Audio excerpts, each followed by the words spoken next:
If you're preparing for the Lnat, here are 3 common mistakes students make and how to avoid them. Mistake 1. Mismanaging your timing. Section A of the Lnat gives you 12 passages in 95 minutes, and whilst this might sound doable, it gets a bit tricky when you come across a really dense passage or there's lots of questions that you're not sure about. The mistake? Spending too long on one passage or one question and then having to rush the rest of the exam. The much better approach is to pace yourself and work out your timings. So 12 passages in 95 minutes roughly works out to 7 or 8 minutes, and you really need to keep this in mind. When you come up to those 7 or 8 minutes, move on to the next passage, as you may make up some time. Just note down the question that you've missed and come back to it at the end. It's much better to try get an answer down for all questions rather than try only answer half of them perfectly.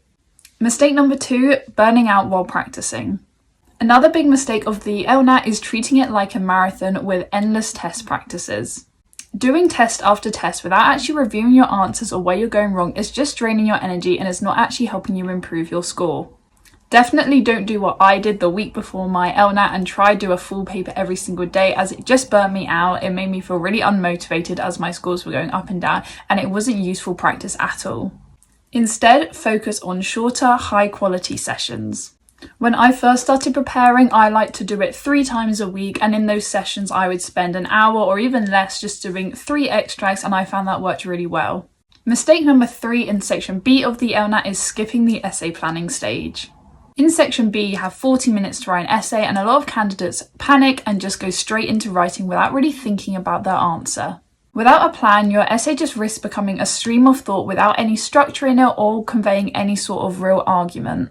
I always think it's best to spend 10 minutes planning, really think about what your overall argument is, what your 3 paragraphs are going to be, any counters, and how you're going to word your introduction and conclusion.